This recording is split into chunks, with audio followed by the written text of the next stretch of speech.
Hi there, YouTube. This is my 2005 Ford Crown Victoria Police Interceptor. I'm having quite a peculiar problem with this car. So I need to get it to pass my state emissions test, and they will not pass the car if one of the monitors is set to incomplete for the emission readiness monitors.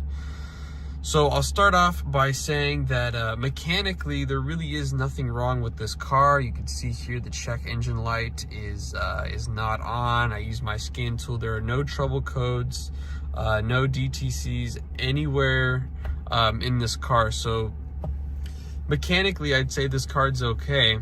But for whatever reason, after driving about 600, almost 700 miles now, the car will not pass my catalyst readiness monitor for emissions. Let me show you what that looks like. I got my scan tool. Go to emissions readiness.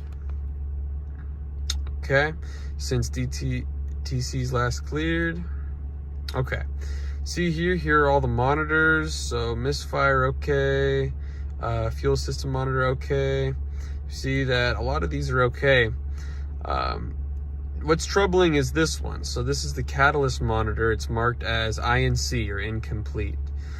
So normally when you do a drive cycle, this should clear and it should say okay. So see, my evap says okay. I cannot for the life of me get this one to clear for whatever reason. I talked to Chuck, the man who runs Panzer Platform, and he recommended that I take it into the dealer to get a PCM update or recalibration. So fingers crossed that will fix the problem. Thank you.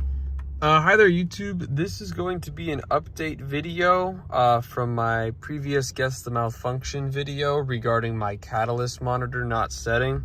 So I'm going to explain exactly what I did to fix the issue.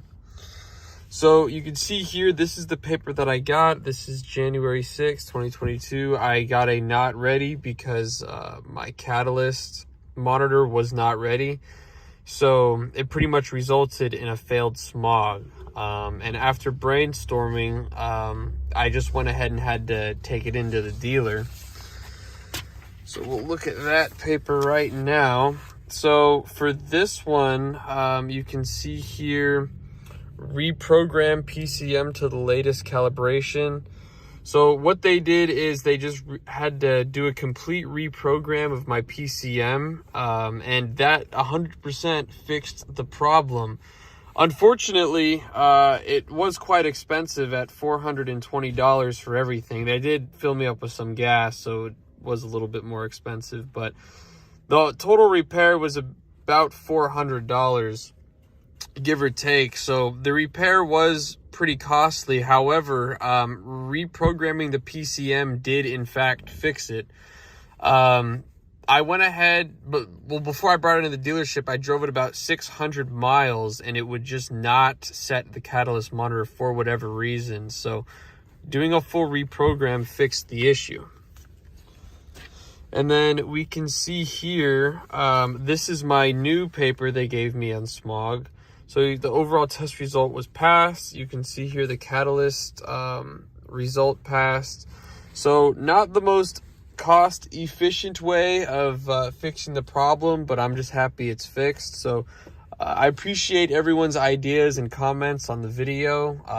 You know, I did mess around with some of ideas, and while none of them worked, they were really good ideas. So I'd like to thank you for everyone trying to help me out with this. Thank you.